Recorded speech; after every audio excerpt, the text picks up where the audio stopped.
Hi guys, welcome है आपका आपके चैनल एग्ज़ाम फल में। हमारी चल रही है प्रबंधन की सीरीज़ जो आपके पटवारी ग्रुप 2 ग्रुप 4 के एग्ज़ाम में आने वाला है। ये हमारा तीसरा वीडियो है। ठीक है, तो स्टार्ट करते हैं।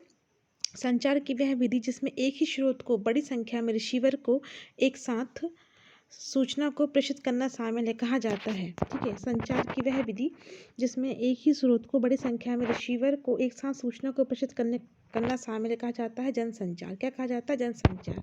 आँख का उपयोग संचार का उदाहरण है। ठीक है, आँख का उपयोग मतलब आँख से, जो बॉडी लैंग्वेज में आँख से मतलब संचार करना, अनकहा संचार जिसमें कुछ बोला नहीं जाता है। ठीक है, आँख के हाव भाव देख के समझना होता है कि सामने वाला क्या कहना चाहता है। ठीक है, एक प्रभावी संचार में आवश्यक नहीं है सुंदर व्यक्तित्व बिल्कुल आवश्यक नहीं है। आपकी आवाज़, भाषण, पर्याप्त बॉडी लैंग्वेज, सारे सामग्री का निर्धारण ये आवश्यक है। सुंदर व्यक्तित्व आवश्यक नहीं है। ठीक है, चलिए आगे देखते हैं। संचार रणनीति तैयार करने से पहले सूचना का संग्रह किस नाम से जाना जाता है? ठीक है, संचार रणनीति तैयार करने से पहले सूचना का संग्रह जो है वो जनमत सर्वेक्षण। ठीक है, रणनीति तैयार करने से पहले सूचना का संग्रह किस नाम से जाना जाता है? जनमत सर्वेक्षण। संचार में संदेशों के स्वागत में एक बड़ी बाधा है। ठीक है, तो संचार में संदेशों के स्वागत में एक बड़ी बाधा क्या है? बाधा पूछा गया है। दर्शकों की आय नहीं, आय से कोई मतलब नहीं, ज्ञान से मतलब नहीं, शिक्षा से नहीं, दर्शकों का रवैया। ठीक है, दर्शकों का रवैया कैसा है ये। संचार का मूल उद्देश्य क्या है? संचार का मूल उद्देश्य सूचित करने के लिए, मतलब सामने वाले को सूचित करने के लिए है। सहकर्मियों के साथ आपसी समझ रखने में कौन महत्वपूर्ण है? सहकर्मियों के साथ आपसी समझ रखने में कौन महत्वपूर्ण है? प्रभावी सुनना। ठीक है, प्रभावी सुनना। अगर हम प्रभावी रूप से सुनेंगे तो आपसी समझ रखने में महत्वपूर्ण है ये। ठीक है, निर्णय लेने की प्रक्रिया में प्रथम चरण है। ठीक है, निर्णय लेने की प्रक्रिया में प्रथम चरण क्या होगा कि हम कुछ चीज़ का निर्णय ले रहे हैं तो पहला स्टेप क्या होगा? हम समस्या को चिन्हित करेंगे कि समस्या क्या है, फिर निर्णय लेंगे। निम्न में से कौन प्रभावी निर्णयकर्ता की विशेषता नहीं है? तो मंदता। ठीक है, मंदाता। ठीक है, प्रभावी निर्णयकर्ता की विशेषता नहीं है, मंदाता। संवाद कौशल में संदेश भेजने वाला कहलाता है संदेश भेजने वाला कहलाता है प्रेषक। संवाद कौशल में गर्दन हिलाना, नाक मुंह सिकोड़ना प्रतिक्रिया आती है भाव भंगिमा में। किसमें आती है? भाव भंगिमा में। संवाद कौशल में प्रेषक व प्राप्तकर्ता की भावना, संवेदनाएं, विचार आदि संप्रेषण प्रभाव की परिकल्पना है मनोवैज्ञानिक। क्या है? मनोवैज्ञानिक। संवाद कौशल में प्रेषक व ग्रहणकर्ता के मध्य रिश्ता क्या कहलाता है? संवाद कौशल में संप्रेषक व ग्रहणकर्ता के मध्य रिश्ता कहलाता है संबंध। एक सहनशील व्यक्ति वह होता है जो दूसरों के विचारों को स्वीकार करे, दूसरों को वे जिस बात में विश्वास करते बिना उन्हें दंडित किए विश्वास करने देता है। All of these. ठीक है, एक सहनशील व्यक्ति वह होता है। चलिए आगे देखते हैं हम। आधुनिकता को मानने वाला व्यक्ति किस मूल्य के संचार में विश्वास रखता है? सृजनात्मक। ठीक है, क्रिएटिविटी में, इसमें विश्वास रखता है आधुनिकता के मूल्य को मानने वाला व्यक्ति। ठीक है, चलिए आगे देखते हैं। संचार कौशल में उदारतावाद में किसका सर्वोपरि महत्व है? ठीक है, तो संचार कौशल में उदारतावाद में व्यक्तित्व की स्वाधीनता का महत्व है, व्यक्ति की स्वाधीनता। ठीक है, चलिए आगे देखते हैं हम। जो भाव पराश्रित ना होकर स्वयं के अंतरण से जुड़ा हो। ठीक है, जो भाव पराश्रित ना होकर स्वयं के अंतरण से जुड़ा हो कहलाता है आनंद। ठीक है, संवेदनशीलता क्या होती है? दूसरों को सुखी देखकर, दूसरों सुख व दुखी देखकर दुख अनुभव करना, यही होती है क्या? संवेदनशीलता। दूसरों को सुखी देखकर सुखी, दूसरों को दुख देखकर दुख अनुभव करना। आनंद की अनुभूति हेतु आवश्यक है संवेदनशीलता। क्या आवश्यक है? संवेदनशीलता। ठीक है, शरीर में चेतना की शक्ति का संचार कब होता है? जब आत्मा स्वस्थ हो, जब सही चेतना, तभी हमारी चेतना शक्ति का संचार कब होगा? जब आत्मा स्वस्थ हो। अनुभव किसे कहते हैं? आश्रय की वह बाह्य शारीरिक चेष्टाओं को, आश्रय की बाह्य शारीरिक चेष्टाओं को। ठीक है, उसके बाद है आप्रवासन, आगमन से उसी तरह से संबंधित होता है जिस प्रकार उत्प्रावसन प्रस्थान से संबंधित है। उत्प्रावासन प्रस्थान संबंधित है। संप्रेषण के व्यवधान में सम्मिलित होता है सूचना फिल्टर करना, रक्षात्मकता, क्षमता से अधिक सूचना, और ऑल ऑफ दीज। ठीक है, निम्न में से कौन सा एक संपर्क कौशल नहीं है? ठीक है, संपर्क कौशल नहीं है, सुनना है, बोलना है, हाथ हिलाना है, तैरना थोड़ी ना है। ठीक है, तैरना संपर्क कौशल नहीं है। ठीक है, किसके बिना एक दूसरे के साथ संवाद असंभव है? संवाद कौशल। संवाद कौशल के बिना एक दूसरे के साथ संवाद असंभव है। निम्न में से कौन सा भाव दिखाता है कि आप सुन रहे हैं? सिर हिलाना व आँख से संपर्क रखना, ये दिखाता है कि आप सुन रहे हैं। ठीक है, चलिए संक्षिप्त व्याख्या एक ऐसी व्यवस्था या तकनीक है जिससे पाठ्य सामग्री में बदलाव शामिल होता है जबकि पाठ्य सामग्री का सार समान रहे। संक्षिप्त व्याख्या, ठीक है। उसके बाद है आधुनिक त्वरित संचार से उत्पन्न तनाव के कारण पाठक किस ओर उन्मुख होता है? पत्रकारिता के विविध काव्य रूपों की ओर उन्मुख होता है। संप्रेषण का प्रमुख माध्यम क्या है? संप्रेषण का प्रमुख माध्यम क्या है? भाषा। ठीक है, भाषा ही प्रमुख माध्यम है। चलिए आगे देखते हैं हम। मनुष्य भाषा की गतिशीलता का संबंध किससे है? मनुष्य भाषा की गतिशीलता का संबंध किससे है? सामाजिक व्यवहार से।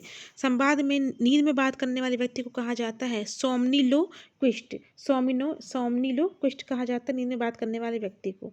ठीक है, प्रबंधकों कौन सा कम्युनिकेशन प्रबंधकों द्वारा लक्ष्यों को निर्दिष्ट करने के लिए, नौकरी के निर्देश प्रदान करने के लिए, नीतियों प्रक्रिया और प्रथाओं के बारे में इंगित करने हेतु, प्रदर्शन प्रतिक्रिया प्रदान करने के लिए, समस्याओं को इंगित करने के लिए उपयोग किया जाता है डाउनवर्ड कम्युनिकेशन। कौन सा कम्युनिकेशन? Downward communication. ठीक है, ग्राहक न केवल आपके संगठन पर वापस लौटता है बल्कि आप ही सिफारिश दूसरों से करता है। अधीर ग्राहक, कौन सा ग्राहक जो है? अधीर ग्राहक, जो आपके संगठन पर वापस लौटता भी है और आपकी सिफारिश दूसरों से भी करता है। कौन सा? अधीर। अधीर, ठीक है, अधीर जो है ग्राहक। चलिए संगठन के भीतर संवाद करने के लिए जिस दस्तावेज का प्रयोग किया जाता है उसे कहा जाता है मेमो। ठीक है, मेमो। मौखिक संचार की हानि की पहचान करें। मौखिक काफ़ी पैसा समय खर्च होता है। मौखिक संचार की हानि क्या होती है? कि काफ़ी समय और समय खर्च होता है, पैसा खर्च होता है। ठीक है, ये हानि होती है। एक संचार प्रक्रिया में निम्नलिखित अनुक्रमिक चरण शामिल हैं। एक संचार प्रक्रिया में एनकोडिंग, ट्रांसमिशन और डिकोडिंग ये शामिल है। अखबार आदर्श रूप से सूचना व तथ्य के संचार का माध्यम होना चाहिए। अखबार आदर्श रूप में सूचना व तथ्य के संचार का माध्यम होना चाहिए। संप्रेषण में, ठीक है, संप्रेषण में टोकना एक आक्रामक व्यवहार के रूप में माना जाता है जिससे सबसे अधिक वक्ता से नकारात्मक प्रतिक्रिया लाने की भावना है। संप्रेषण होते समय टोकना नहीं चाहिए। ठीक है, इसके बाद है अंग्रेजी भाषा में एवेल्युएटिव सुनना को क्रिटिकली सुनने रूप में भी कहा जाता है। ठीक है, निर्णय लेने की प्रक्रिया का प्रथम चरण निम्न में से कौन सा है? तो वो यही बताया मैंने, समस्या को पहचानना यही प्रथम चरण है। निर्णय लेते समय किन कारकों को ध्यान में रखते हैं? तथ्य को, कार्यक्रम की प्रक्रिया को, कानूनी समस्याओं को, ऑल ऑफ दीज। निम्न में से कौन सी प्रभावी निर्णयकर्ता की विशेषता नहीं है? मनतोत था। ठीक है, ये विशेषता नहीं है। चलिए, संचार एक सतत गत्यात्मक प्रक्रिया है। इनमें से किसके मध्य समन्वय स्थापित करता है? ठीक है, तो संप्रेषण संचार जो है गत्यात्मक प्रक्रिया, प्रेषक से शुरू होता है। ठीक है, प्राप्तकर्ता व संदेश। ठीक है, तो ये इनके मध्य समन्वय स्थापित करता है। ठीक है, एक संदेश क्या है? प्राप्तकर्ता और प्रेषक के बीच। इनमें से कौन अंतर्व्यक्त संचार के संभावित परिणाम नहीं हो सकते? श्रोता संदेश से ना तो सहमत हो ना ही असहमत। ठीक है, तो इस मतलब ये संभावित परिणाम नहीं हो सकते किसी भी संचार की। अगर श्रोता जो है सुनने वाला संदेश से ना तो सहमत हो ना ही असहमत, तो परिणाम अच्छे कैसे आएंगे? ठीक है, संचार के संबंध में कौन सा कथन सही नहीं है? संचार समाज के लिए वैकल्पिक है। संचार जो है वो समाज के लिए वैकल्पिक है। ये कथन जो है सही नहीं है। ठीक है, क्योंकि संचार तो जरूरी है, वैकल्पिक थोड़ी ना है। ठीक है, निम्न में से कौन सा संप्रेषण के लिए बाधक नहीं है? बाधक नहीं है, शोर बाधक है, मंतोद्धा बाधक है, परिवेश एनवायरमेंट नहीं है तो बाधक ही है। प्रतिपुष्टि ये बाधक नहीं है, फीडबैक तो होते ही संप्रेषण के बाद। इनमें से कौन सा संप्रेषण के में संदेश का भाग नहीं है? ठीक है, सक्रियता से सुनना। सक्रियता से सुनना जो है संदेश का भाग नहीं है। ठीक है, संकेत है, भंगिमा है, भाव भंगिमा है, संदेश का भाग नहीं, सक्रियता से सुनना। संप्रेषण के व्यवधान में सम्मिलित है सूचना फिल्टर करना, रक्षात्मकता, ठीक है, क्षमता से अधिक सूचना। तो क्या पूछा है कि संप्रेषण के व्यवधान में सम्मिलित है? तो ऑल ऑफ दीज। ठीक है, संप्रेषण के लिए निम्न में से कौन सा सत्य है? यह गतिशील प्रक्रिया है। ठीक है, यह कैसी प्रक्रिया है? गतिशील प्रक्रिया है। निम्न में से कौन संप्रेषण में सबसे अधिक सहायक श्रव्य कौशल है? ठीक है, सबसे सहायक श्रव्य कौशल कौन सा है? प्रतियोगी श्रव्य, सक्रिय श्रव्य, पूर्वग्राही श्रव्य, निष्क्रिय श्रव्य। तो कौन सा है? निष्क्रिय श्रव्य। इनमें से कौन सा अशाब्दिक संप्रेषण का स्रोत है? अशाब्दिक मतलब जिसमें बोला ना जाए, चित्र के माध्यम से समझा जाए, तो चित्रमय प्रदर्शन। चित्रमय प्रदर्शन क्या होगा? अशाब्दिक संप्रेषण का स्रोत है। निम्न में से कौन सा प्रभावी संप्रेषण में मनोवैज्ञानिक अवरोधक है? ठीक है, मनोवैज्ञानिक अवरोधक कौन है प्रभावी संप्रेषण? मतलब दोषपूर्ण प्रत्यक्षीकरण। दोषपूर्ण प्रत्यक्षीकरण मनोवैज्ञानिक अवरोधक है। ठीक है, इनमें से कौन सा संप्रेषण संदर्भ नहीं है? ठीक है, संप्रेषण संदर्भ नहीं है, भौतिक है, मनोवैज्ञानिक है, सामाजिक है। धार्मिक जो है वो संप्रेषण संदर्भ नहीं है।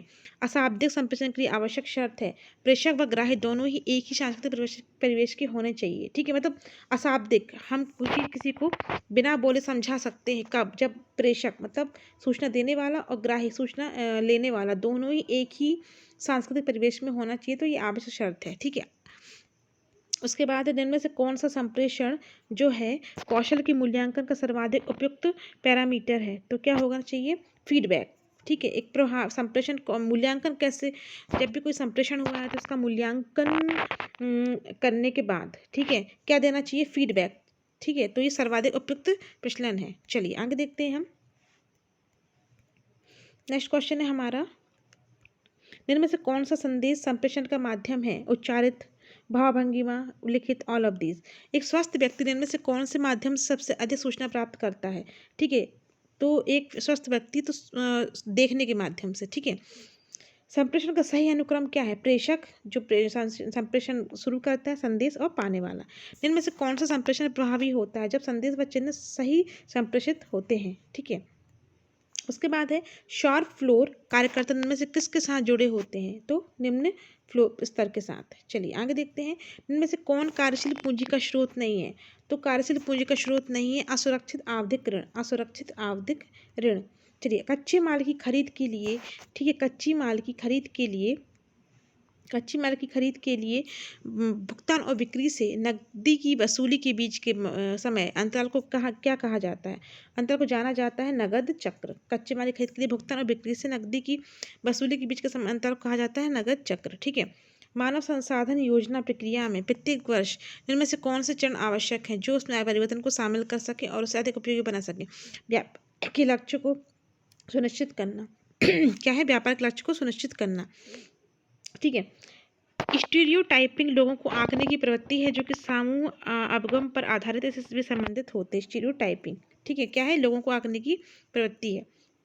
ठीक है, तो पूछा है कि प्रबंधन शैली उत्पादन के प्रति निम्न सरोकार और लोगों के प्रति निम्न सरोकार के द्वारा अभिलक्षित की जाती है।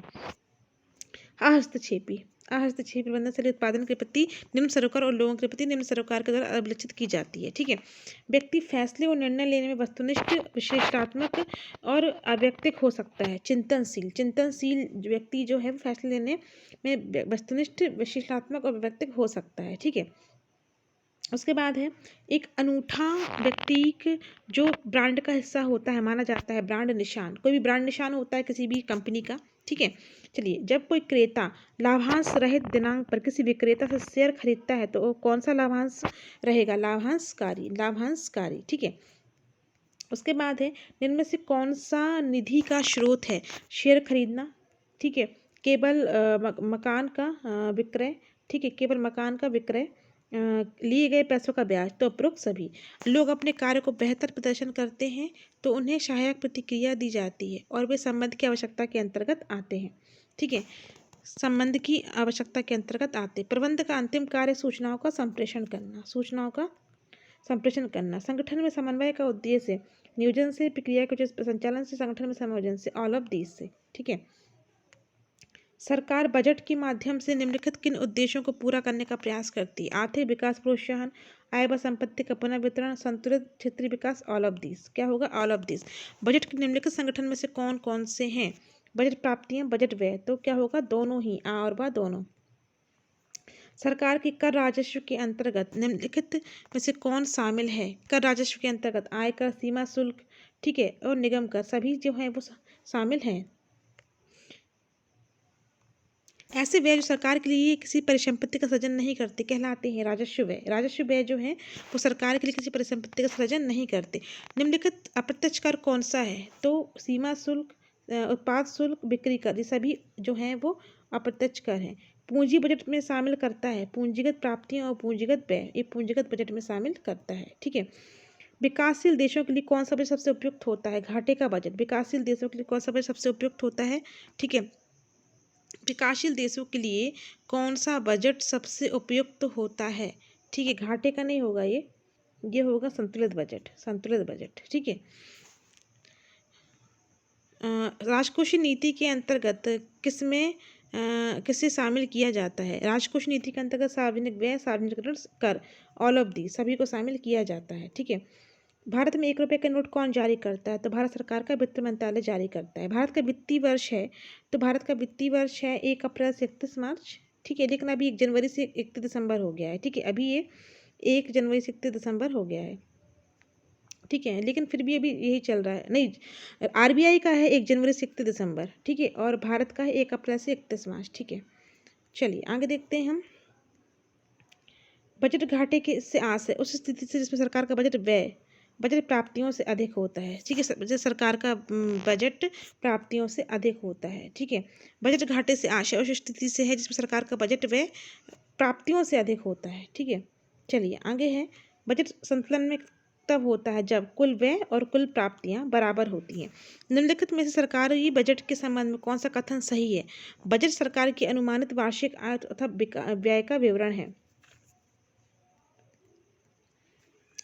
वह कर जो उत्पादन की विभिन्न अवस्थाओं में होने वाली मूल्य वृद्धि पर लगाया जाता है, मूल्य वृद्धि कर कहलाता है। मूल्य वृद्धि कर कहलाता है। प्रगतिशील कर वह है व्यक्ति की आय बढ़ने पर बढ़ती दर पर वसूली किया जाता है। ठीक है, चलिए आगे देखते हैं।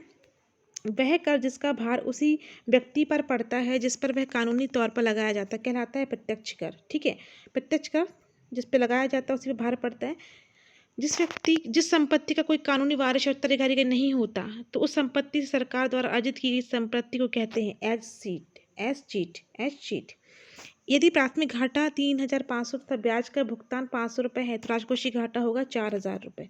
ठीक है, चलिए निम्नलिखित में से कौन सी नॉन टैक्स रिसिप्ट है? ठीक है, दान जो है वो नॉन टैक्स रिसिप्ट है। इनमें से किसके द्वारा बजट के घाटे को पूरा किया जा सकता है? आरबीआई से उधार लेकर, जनता से उधार लेकर। ठीक है, और वह दोनों ही। चलिए आगे देखते हैं। विनिमय दर के निम्नलिखित में से कौन से रूप में है? ठीक है, विनिमय दर जो है स्थिर विनिमय दर, लोचपूर्ण विनिमय दर। ठीक है, दोनों ही है। बजट शब्द की उत्पत्ति किस भाषा से हुई? फ्रांसीसी शब्द से हुई। बजट शब्द की उत्पत्ति फ्रांसीसी शब्द से हुई है। भारत में किस वर्ष बजट कहाँ पेश किया जाता है? भारत में प्रतिवर्ष जो है बजट जो है वो लोकसभा में पेश किया जाता है। संसद में बजट कौन प्रस्तुत करता है? संसद में बजट जो है वित्त मंत्री प्रस्तुत करते हैं। किस वित्त मंत्री ने सर्वाधिक बार बजट पेश किया? मोरारजी देसाई ने 10 बार किया था। ठीक है, प्रक्रिया लागत लेखांकन इस्तेमाल किया जाता है। प्रक्रिया लागत, ठीक है, प्रक्रिया लागत जो है और जो लेखांकन है वो प्रस्तुत किया जाता है। तो जूता उद्योग में, फिल्म उद्योग में, चीनी उद्योग में, ऑल ऑफ दिस में। लागत लेखांकन हिस्सा है प्रबंधकीय लेखांकन का। किसका है? प्रबंधकीय लेखांकन का। चलिए तो हमारे आज एक और देख लेते हैं क्वेश्चन। इकाई लागत लेखांकन इस्तेमाल किया जाता है। तो इकाई लागत लेखांकन जो है वो चीनी उद्योग में इस्तेमाल किया जाता है। ठीक है, तो हमारे आज 300 क्वेश्चन कंप्लीट हो गए। ठीक है, 3 वीडियो कंप्लीट हो गए हैं। आने वाले टाइम में हम जो क्वेश्चंस आ चुके हैं इतने सालों में व्यापम के एग्जाम में ग्रुप 2 और 4 में, वो भी कंप्लीट करेंगे। तो अभी तक आपने हमारा चैनल सब्सक्राइब नहीं किया, सब्सक्राइब कर लीजिए जिससे आपको और नए वीडियो मिलते रहें। थैंक